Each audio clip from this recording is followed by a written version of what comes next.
मैं अनेक बार टिकरी के बॉर्डर पे जाकर के आया, सिम्बू के बॉर्डर पे होकर के आया, गाजीपुर के बॉर्डर पे गया और मैं शाहजहांपुर और परवल जाकर के आया। हैरानी की बात है, हमारे बड़े बुजुर्ग हमें पहले बताया करते थे कि देश की आजादी के बाद जब पाकिस्तान हिंदुस्तान से अलग हुआ तो कहते थे कभी अमृतसर जाओ तो बाघा का बॉर्डर देख करके आना। हमारे यहाँ बॉर्डर थे, चाइना के बॉर्डर थे, पाकिस्तान के, नेपाल के, भूटान के। लोग उन बॉर्डर्स को देखने जाते थे, उन बॉर्डर के दूसरी तरफ अपना कदम रख करके कहीं ये कहते थे कि आज मैं विदेश होकर के आया हूं। लेकिन आज हालात दूसरी तरह के इस देश के है। आज देश का, आज दुनिया का पूरा जो ये आपका प्रेस का आदमी है, मुझे याद है 26 जनवरी के दिन 200 से ज्यादा मुल्कों के लोग दिल्ली के चारों तरफ के बॉर्डर पे निगाहें लगा करके बैठे थे। वो इसलिए आए थे कि जो किसान है, जो दिल्ली मार्च करने जा रहा है, किस तरह के हालात दिल्ली के होंगे वो अपने कैमरे में कैद करके दुनिया को दिखाना चाहता था। बधाई देता हूं देश के उन अन्नदाताओं को, उन आंदोलनकारियों को, उस आंदोलन को चलाने वाले लोगों को कि जब दिल्ली के अंदर अपने ट्रैक्टर लेकर के लाखों की संख्या में लोग गए, कहीं कोई छोटा मोटा एक भी व्यक्ति ने उनके खिलाफ ये शिकायत नहीं दर्ज कराई कि लाखों किसान आए थे, कहीं हमारा कोई छोटा मोटा नुकसान करके गए। बल्कि उन किसान साथियों ने दिल्ली में बैठे लोगों को एक मैसेज दिया कि सरकार जो है आज जानबूझ करके देश के अन्नदाता को भिखारी बनाना चाहती है और देश का अन्नदाता जो है इस देश को आत्मनिर्भर बनाना चाहता है। साथियों, जहां कोरोना की महामारी के दौरान इस किस्म के हालात इस देश में बन गए थे, जब सारी इंडस्ट्री बंद थी, सारे इंस्टीट्यूट बंद थे, जब स्कूल और कॉलेज बंद थे, गांव के अंदर छोटी मोटी दुकान नहीं थी, हर जगह ताले लगे हुए थे, यहां तक कि ऐसे हालात पैदा हो गए थे कि गांव में बुजुर्ग आपस में बैठ करके जिस हुक्के से अपना टाइम पास करते थे, उस हुक्के का तंबाकू भी मिलना मुश्किल हो गया था। उन दिनों में सारे जितने भी प्रदेशों के मुख्यमंत्री थे, बारी बारी देश के प्रधानमंत्री से कहते थे कि हमारी आर्थिक कमजोरी आती जा रही है, हमारे प्रदेश में कर्मचारियों को देने के लिए पैसा नहीं बचा। उस वक्त में अगर इस देश को फिर से किसी ने आत्मनिर्भर बनाया, अगर फिर से इस देश को अपने पैरों पे खड़ा करने का काम किया, तो उस किसान ने जो 45 से 50 डिग्री की गर्मी में इस कोरोना की परवाह किए बिना अपने खेत में जाकर के अपनी फसल पका करके इस देश को फिर से आत्मनिर्भर बनाने का काम किया। हाँ, तो देश का प्रधानमंत्री जब लॉकडाउन खत्म हुआ था तब ये कहता था कि आज अगर इस देश का अन्नदाता ना होता, आज अगर मेहनत का किसान अपने खेत में जाकर के फसल तैयार ना करता, तो आज हमारे देश के सामने आर्थिक संकट खड़ा हो जाता। जिस किसान ने इस देश को आर्थिक रूप से मजबूत किया, देश के प्रधानमंत्री नरेंद्र मोदी ने इस कोरोना की आड़ के अंदर 3 कृषि के ऐसे कानून बनाए कि उन कानूनों की वजह से आने वाले समय में हमें बड़ी बड़ी कंपनियों के साथ कॉन्ट्रैक्ट करना पड़ेगा। वो कंपनी के मालिक अपनी मर्जी से हमें खाद और बीज देंगे, वो कंपनी के मालिक अपनी मर्जी से हमें अपना भाव देंगे, वो कंपनी के मालिक चाहेंगे तो हमारी फसल को लेंगे, नहीं चाहेंगे तो फसल को हमारे घर में छोड़ करके चले जाएंगे। हमारी जमीनों के ऊपर कल को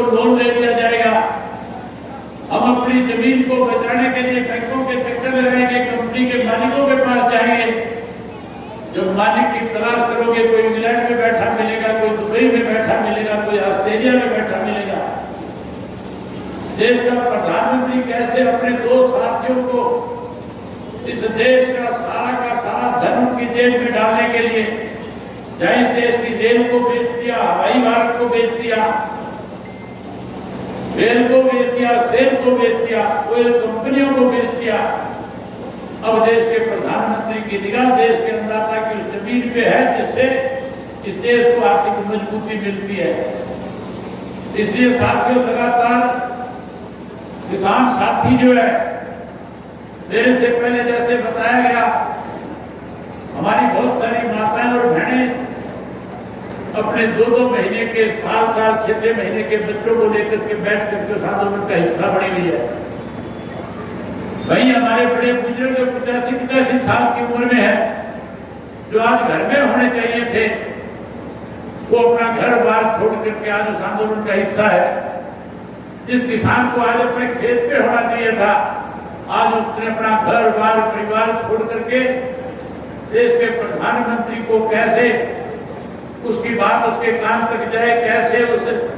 प्रधानमंत्री को ये बात समझ में आए कि आज अन्नदाता परेशान है। अगर इसको ज्यादा परेशान किया तो आने वाले समय में देश फिर कहीं बर्बादी के कगार की तरफ चल पड़ेगा। लेकिन साथियों, देश का प्रधानमंत्री टस से बस नहीं हो रहा, उल्टा देश का प्रधानमंत्री किसान का मजाक उड़ा रहा है। बड़ी हैरानी की बात है, राज्यसभा में जब राष्ट्रपति के अभिभाषण के ऊपर अपनी बात कह रहा था, हम ये मान के चलते थे कि राज्यसभा की शुरुआत जब होगी उससे पहले जहां शहीदों को श्रद्धांजलि दी जाती है, चाहे वो देश के स्वतंत्रता सेनानी होते हैं, चाहे वो देश के सैनिक होते हैं, चाहे वो देश की कोई राजनेता होते हैं, चाहे कोई साहित्यकार होते हैं, कोई भी किसी भी संस्था से जुड़ा बड़ा व्यक्ति जब मरता है तो फिर उसको राज्यसभा में, लोकसभा में, विधानसभा में श्रद्धांजलि दे करके उस विधानसभा और लोकसभा को शुरू किया जाता है। मैं देख रहा था, मैं तो ये मान के चलता था कि देश का प्रधानमंत्री 200 से ज्यादा जो किसान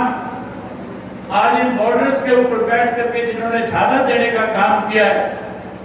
नहीं उनको श्रद्धांजलि देगा, उनको नमन करेगा।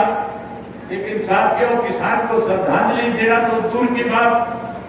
कैसे किसान का मजाक उड़ाया जाए, इसके लिए जब अपना भाषण दे रहा था, जब अपनी बात राज्यसभा में कह रहा था, तो कह रहा था कि तो आंदोलनकारी जीवी है। कैसे किसान को जीवी कह करके, जिसने देश का पेट भरने का काम किया, जिसने देश को मजबूत बनाने का काम किया, प्रधानमंत्री ने मजाक उड़ाने का काम किया। मैं आप लोगों से कहूंगा, जहां आपने 4 प्रस्ताव पास किए, ये भी प्रस्ताव पास करो आप कि देश के प्रधानमंत्री ने जो किसान को अपमानित करने का काम किया है, उसके लिए देश का प्रधानमंत्री देश के किसान से माफी मांगने का काम करे। जहां साथियों किसान का मजाक उड़ाया, शायद इस देश के प्रधानमंत्री को इतना ज्ञान नहीं, शायद इतनी बात की जानकारी नहीं। किसान जो है कभी किसी के साथ कोई छेड़खानी नहीं करता। किसान केवल और केवल अपने खेत से मतलब रखता है। किसान की निगाह सिर्फ अपनी फसल पे होती है कि कैसे मैं इस फसल को अच्छी तरह से पकाऊं, कैसे बाजार में अच्छे भाव इसको बेच करके आऊं, कैसे अपने बच्चों का पालन पोषण करूं। देश का किसान ईमानदारी के साथ इस देश को आर्थिक रूप से मजबूत करता है। लेकिन देश के प्रधानमंत्री ने जहां देश के किसान का मजाक उड़ाया, जहां किसान को छेड़ने की कोशिश करी, शायद देश के प्रधानमंत्री जी को इस बात का अंदाजा नहीं। किसान पहले किसी को छेड़ता नहीं, और किसान को कोई छेड़ता है तो फिर किसान उसको छोड़ता नहीं। इस देश की हमारी सरकार को शायद ये पता नहीं, आने वाला जो चुनाव होगा, तो चुनाव के अंदर जो भारतीय जनता पार्टी आज बहुमत के साथ कहीं इस तरह के फरमान जारी करती है, आने वाले समय में उनको विधानसभा और लोकसभा के दरवाजे देखने को भी नहीं मिलेंगे। साथियों, आप बहुत लंबे समय से बैठे हो, मन बहुत था आपके साथ बहुत सारी बातें करके जाऊं, लेकिन जो मान सम्मान आपने जो दिया, जो पगड़ी आपने पहनाई, मैं आपको एक ही विश्वास दिलाता हूं कि आपकी इस पगड़ी को कभी किसी के पैरों में झुकने नहीं दूंगा। आपका किया हुआ ये सम्मान जब तक मेरी जगहों में खून रहेगा, आखिरी कतरा रहेगा, बैठो बैठो बैठो बैठो और बहुत बात करूंगा, जब तक मेरी जगहों में खून का एक एक कतरा रहेगा, आपके इस पगड़ी के सम्मान को हमेशा हमेशा के लिए बड़ा करने का काम करूंगा। कुछ लोग साथियों पिछले कई दिनों से लगातार इस तरह की भाषा बोल रहे हैं। जब से मैंने रिजाइन किया, इस्तीफा दिया, कोई मुझे कहता है उंगली बना करके शहीद होना चाहता है, कोई मुझे कहता है अपनी राजनीति चमकाने के लिए इस्तीफा दिया है, कोई मेरे बारे में टिप्पणी करता है कि मैं भारतीय जनता पार्टी की मदद हो इसके लिए इस्तीफा दिया है। मैंने इस्तीफा केवल इस बात के लिए दिया कि आज देश के किसान की अनदेखी हो रही है, आज देश के किसान की जमीन के ऊपर भारतीय जनता पार्टी की सरकार की निगाहें गड़ी हुई है। चौधरी देवीलाल ने ताउम्र अपनी जिंदगी में, चाहे वो देश की आजादी से पहले की लड़ाई थी, चाहे देश की आजादी के बाद का समय था, चाहे वो गरीब आदमी जो मुजारा के रूप में किसान के खेत में काम करता था, जो धनवान लोग उस गरीब आदमी का जब शोषण करते थे, चौधरी देवीलाल अपना घर परिवार छोड़ करके उस गरीब के साथ खड़ा होकर के उसकी लड़ाई को लड़ने का काम करता था। जहां चौधरी देवीलाल ने, आपको याद होगा, आप लोगों ने चौधरी देवीलाल को यहाँ से ताज पहना करके देश के उप प्रधानमंत्री के पद पर जब पहुंचाया था। वीपी सिंह हमारे देश के जब प्रधानमंत्री थे, वीपी सिंह एक कानून लेकर के आना चाहते थे, किसान का सीलिंग का नया एक्ट बनाना चाहते थे। चौधरी देवीलाल उस कैबिनेट की मीटिंग के अंदर थे। जब कैबिनेट में यह प्रस्ताव आया, चौधरी देवीलाल ने उसी वक्त न केवल उसका विरोध किया, बल्कि उप प्रधानमंत्री का पद छोड़ करके किसान के बीच में आकर के खड़ा हो गया और वीपी सिंह से कह दिया कि अगर तू किसान की अनदेखी करेगा, जैसे मोरारजी भाई देसाई ने चौधरी चरण सिंह की अनदेखी करी थी,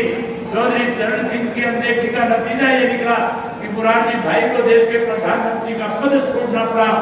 उसी तरह वीपी सिंह से भी चौधरी देवीलाल ने कहा था कि अगर आप इस तरह के फैसले लोगे तो फिर आपके लिए भी, हमें आपके खिलाफ भी खड़े होकर के आपको भी पद से बेदखल करना होगा, और उनको पद से हटा करके और चंद्रशेखर को प्रधानमंत्री बनाने का काम किया, उस कानून को बनाने का काम किया। आज जब मैं विधानसभा में था, विधानसभा का सेशन चल रहा था, आपने देखा होगा टीवी के ऊपर, आपने देखा होगा टेलीफोन के ऊपर, जब एक प्रस्ताव सरकार की तरफ से आया जिसमें लिखा हुआ था